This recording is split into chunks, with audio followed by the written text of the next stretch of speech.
Hey, I hope you guys are doing good today. We are going to be watching Misunderstood Moments, the Celtic Origins of Halloween.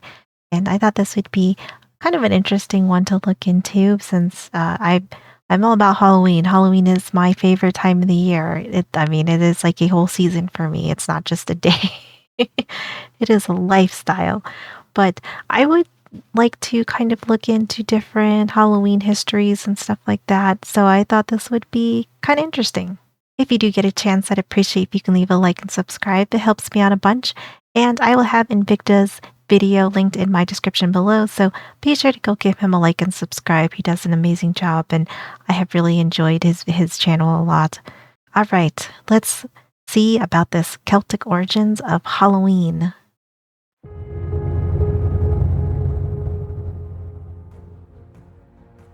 The Halloween we celebrate today is filled with iconic traditions of dressing up, trick-or-treating, pumpkin carving, and more. Many around the world welcome it as a recent American export, while those in the US accept it as a time-honored tradition that's been a fabric of our culture for centuries. This is true. So true. However, the true origins of Halloween actually date back millennia to the pagan Celtic festival of Samhain. Today, let us explore its mysterious history. As we shall see, the traditions of ancient Halloween had much to do with warding against evil spirits of the night. Our sponsor has a similar objective when it comes to combating the foul demons of the interwebs. Surfshark VPN's got your back when it comes to the dangers of the internet like surveillance, data mining, theft, and locked content. In addition to top-of-the-line industry offerings, Surfshark VPN's awesome features also include multi-hop, which lets you connect using 2 different servers for increased security, Whitelister, which allows apps or sites of your choosing to bypass the VPN for things like banking, CleanWeb, which blocks malware, trackers, phishing, and ads, KillSwitch, which protects against accidental exposure if the server connection gets interrupted, and No Borders mode, which maximizes your access in the most restrictive of regions. In addition, Surfshark VPN has very generous user terms with unlimited devices, 24/7 customer support, and a 30-day money-back guarantee. Try it today by clicking the link in the description below and using the promo code Invicta to get 83% off plus 3 extra months for free. Nice. Who were the Celts anyways? Their history is quite enigmatic and dates back to the poorly documented period of the Bronze Age. More specifically, scholars trace their roots to the Central European tribes of the 8th century BC, which developed a somewhat unified language and Hallstatt culture. Over the years, their influence slowly radiated outwards and was succeeded by the Latine culture, which reached as far as the British Isles, Spain, and Turkey. Oh, It is this group that would eventually be transformed that spread pretty far. I mean, that's pretty good. That's pretty good. into what historians now refer to as the Celts. They were never Okay. a monolithic entity, but rather a broad, multi-ethnic group of people with similar language, traditions, and religious beliefs. Even this apparent similarity, though, only exists really at the highest levels, with many more differences emerging upon closer inspection. This has led some in academia to even question the validity of placing such a wide group under a single banner. For the purposes of this video, though, the term Celtic will suffice to describe the general festival traditions practiced by many related groups. So what about the origins of Halloween? Well, it all started off as an ancient Celtic fall festival. Their year was divided into 2 halves, one light and one dark. Within this cycle would be many important dates. 4 marked the equinoxes and solstices, while another 4 marked the transition between seasons. Each of these important pillars of the calendar was celebrated by a fire festival. Ancient Samhain, our proto-Halloween, took Do we have a festival for all of the solstices? Because that would be. We should bring that back. I'd be all for that. place the night of October 31st and commemorated the advent of winter. It was also the start of a new year, when one would bring in the last of the harvest and the cattle. Its counterpart was the May Festival of Beltane, which heralded the approach of summer. Okay, so there's a May one, but then do we have some other ones in here? Because I feel like that would be pretty dope. I would be down to have, lots of festivals. We aren't exactly sure when these festivals really came into being, as the Celts only kept an oral history. Therefore, much of their past remains a mystery outside of what gets recorded by the Greeks or Romans and what we can reconstruct from archaeology. From the May Festival, is that where like Mayfair comes from, or is that later? Outside of what gets recorded by the Greeks or Romans and what we can reconstruct from archaeology. The first official record of the Festival of Samhain appears on a bronze calendar discovered in the former lands of Gaul and dating Oh, back to year 1 AD. However, we have to assume that the actual holiday had started centuries earlier. In fact, investigations of the Mound of Hostages in Ireland seem to indicate that the roots of the festival went back even further, based on a 5,000-year-old entrance that would have precisely faced the sun as it rose on the morning of Samhain. that's crazy. I've never even seen this or heard of this. But like 5,000 years? That's wild. That's so crazy that we can find stuff and go back this far. I love it. So far, we've covered how this proto-Halloween was associated with the fall, which is certainly a key aspect of the modern holiday. However, we are missing another important ingredient: the spookiness. This comes into play with the ancient Celtic belief that the material and spiritual worlds were only separated by a slender veil. They also believed that this veil could be thinned and even lifted in certain places or at certain times. The Festival of Samhain was one such example. On this date, the Pleiades star cluster rose to its height at midnight, coinciding with the arrival of supernatural beings who would wander into the material realm once the sun had set. During this time, the living could also enter their world as well.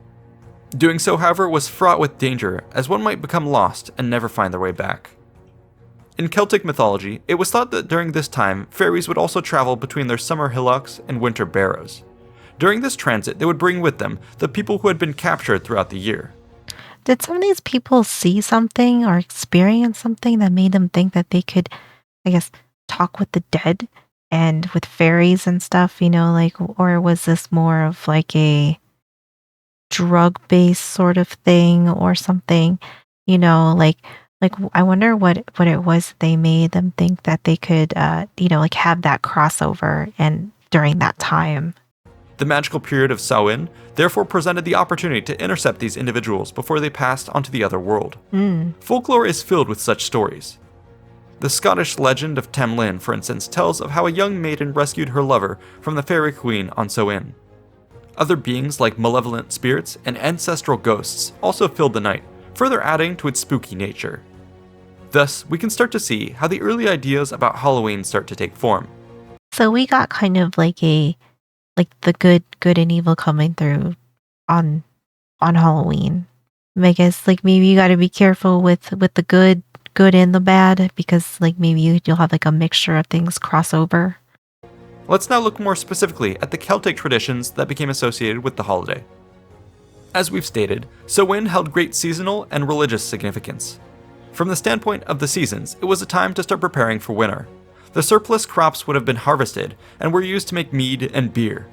These wouldn't have lasted long before the advent of refrigeration and would thus be consumed in vast quantities leading up to and especially during the festival. Oh my gosh. Like, so everybody was drunk all the time? I mean, if I guess if you're gonna have a festival, you got to go all out. But it seems like um, if you were trying to get through it so it wouldn't go bad and use it, I mean, that is a party. That is a party. In addition, a portion of the animals which had been brought in from the pastures would be culled and sacrificed or processed into all kinds Oh, of foods.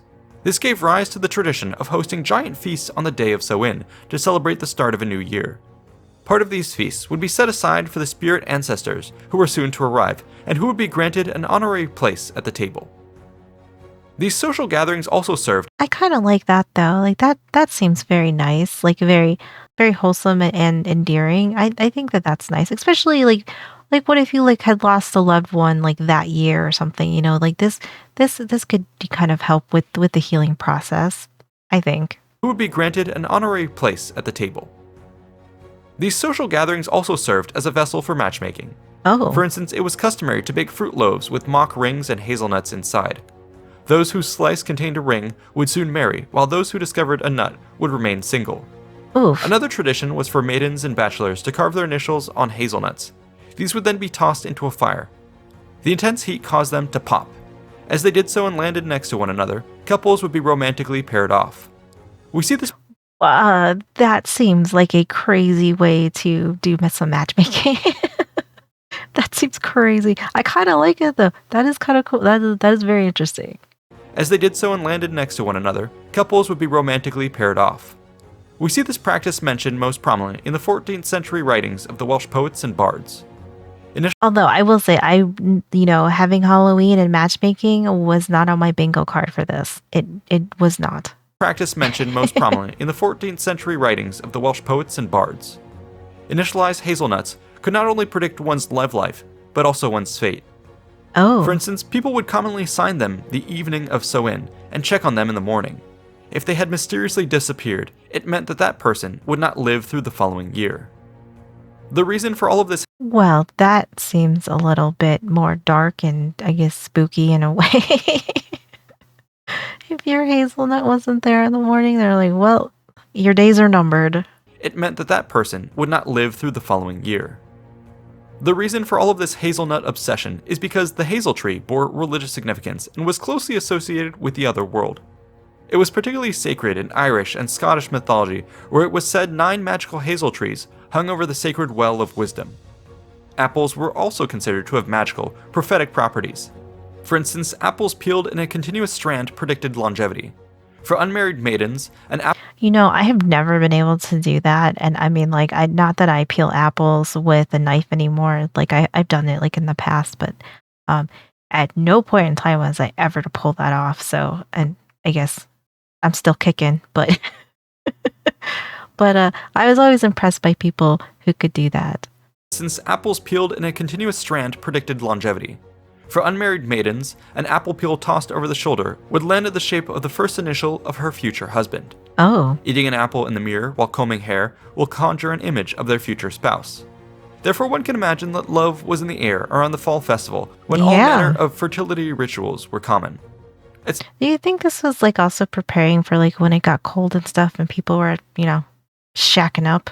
That at least you, I guess, had your mate before it got really cold, and then now you guys are together, and I guess come springtime everyone's gonna be having babies.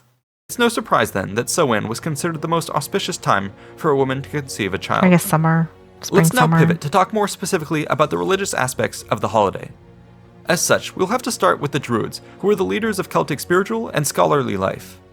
One of their primary roles was performing the rites of Samhain by lighting great sacred bonfires. It appears that these were in part meant to ward off evil spirits. This was done through animal sacrifice and the placement of ancestral skulls around the pit for protection against the dead. In Ireland, the first of these great fires would be lit by the royal court of Tara, who assembled annually to conduct this holy duty. Shortly thereafter, fires would be lit across the lands. Families would then celebrate by dancing through the night and bringing back an ember from the bonfire to light their own hearth and ward off evil spirits. The fear of evil spirits also prompted other customs, which we know and love from our modern Halloween. For instance, Celts apparently took to wearing masks and costumes so as to trick the denizens of the night that emerged on Samhain. Oh. Thus disguised, people could move freely without risk of interference by the spirits. And and we got Halloween costumes now. All right. Well, all right. I like the way they think. In the event that you... Although, that's probably evolved into more, I guess for women, we have went through quite the Halloween costume evolution, but I do love this though. If you did, however, run into an evil spirit, it would be possible to bribe them with treats carried in one's pocket. Trick-or-treat thus also emerged from an attempt by the Celts to protect themselves from the super... I too can be bribed with treats, so I get it. One's pocket. Trick-or-treat thus also emerged from an attempt by the Celts to protect themselves from the supernatural. Apparently, it started as a tradition where people would collect eggs, apples, and nuts from their neighbors in the community. Those who gave generously would receive luck and ensure the protection of their crops and livestock for the coming years. Those who made poor offerings, though, would instead be the butt of malevolent tricks and pranks. Oof. Trick or treat. Over the years, these Samhain traditions would continue to evolve as the Celts interacted with new cultures. For instance, when the Romans took over much of their lands, the fall festival would merge with Rome's own harvest tradition involving Pomona, the goddess of fruitful abundance. Later, as the Catholic Church spread throughout the lands, it attempted to co-opt existing pagan festivals. For example, in the 7th century AD, the holiday of All Saints' Day, also known as All Hallows' Day or Hallowmas, was created. While originally scheduled in May, it was later moved by Pope Gregory III to occur on the same day as Samhain. This late October festival retained much of its former traditions, but with an emphasis now on a vigil for the saints and martyrs rather than ancestors and evil spirits. It would continue to evolve, however, over the centuries, and eventually made it to the New World when Europeans brought over their cultural baggage. However, the influence of the Hollow Mass was never that significant, given that most early immigrants, at least to the British colonies, were non-Catholics, though of course harvest festivals remained quite popular. Mm. I mean, I could see how the harvest festivals would remain popular though, because I feel like that kind of gives you a sense of community without being super religious, and you can still celebrate, because we still had like farming and all kinds of stuff going on. So, like why wouldn't you want to have some sort of festival for, summertime and fall time, and like, I guess I don't know what they did for Christmas at this point, as far as like, because Christmas is probably like more religious back then than it is commercially now. But I mean, like that does make sense. And I kind of like this evolution of, we have all these, mass, and like it become like spiritual and religious to kind of like a little less, but still kind of, like we're still celebrating our harvest towards the end of the year. So I mean, like it's cool that all kind of like stayed around. For the influence of the Hollow Mass was never that significant, given that most early immigrants, at least to the British colonies, were non-Catholics, though of course harvest festivals remained quite popular. This would change though during the potato famine of 1850, when over 1 million Irish people immigrated to America. They renewed the traditions of the Celtic Harvest Festival and further adapted it to fit the New World. For example, the tradition of carving jack-o'-lanterns is an Irish one. It started from an old legend of a man named Stringy Jack. He had apparently managed to repeatedly trap the devil. Stringy Jack, I love that name. I love that. It did the Irish were they carving turnips or something, or was that somebody else? I know wasn't somebody carving turnips. It started from an old legend of a man named Stringy Jack. He had apparently managed to repeatedly trap the devil, each time freeing him on condition that Jack's soul would not go to hell. With every new deal struck, the duration of the agreement was extended. Eventually Jack died while under these terms, but was denied entry into heaven for his sinful life. However, when he descended to hell, the devil too denied him entry on accord of their agreement. Oh man. But the devil was still vengeful, and cursed Jack to forever wander the dark lands of the earth, with nothing but a burning coal to light his way. The damned man placed the ember into a hollowed-out turnip, which earned him the name Jack of the Lantern, or simply Jack-o'-lantern. Jack of the Lantern. Oh, I actually had no idea where Jack-o'-lantern came from. I love this story. This is a good one. It was an Irish tradition to honor this legend by carving out turnips and here we go. I actually personally love the carved turnips more than the pumpkins, because I feel like you could make these turnip like look how kind of like creepy and spoopy they kind of look. I kind of feel like these are more legit than the pumpkins. Honestly, like I kind of like them better. It was an Irish tradition to honor this legend by carving out turnips and placing candles in them. However, when they came to America, they found that the native pumpkins were far more suited for the task, which is what has given rise to our own modern tradition. Not that a carved pumpkin doesn't look good. I mean, like it's still a nice aesthetic, but I feel like the turnip has more of like a real like Halloween vibe to it. I hope that as you celebrate your Halloween, you appreciate the rich history of its Celtic, Roman, and Christian past. It will also be important to remember that traditions are always evolving, and whatever festivities you, your family, your friends, and your neighbors choose to do will play a part in shaping its future. I love this. This was great. This was like a nice little like bite-sized history of Halloween and Celtic origins and stuff. And I had no idea about the jack-o'-lantern story. I absolutely love that. Stringy Jack, I love the name. I loved everything about that story. That was great. This was a fantastic video. I absolutely love this one. Thank you so much for hanging out with me. I really appreciate you guys being here. Be sure to go and like and subscribe to Invicta, because he does such an amazing job with these videos. And I just love the way of his like, telling of history and stuff like that. I feel like it's just nice. It's just very nice, and I really enjoy it. So be sure to give him lots of support. But that's going to do it for me. I hope you guys had a great day, and I will see you in the next one.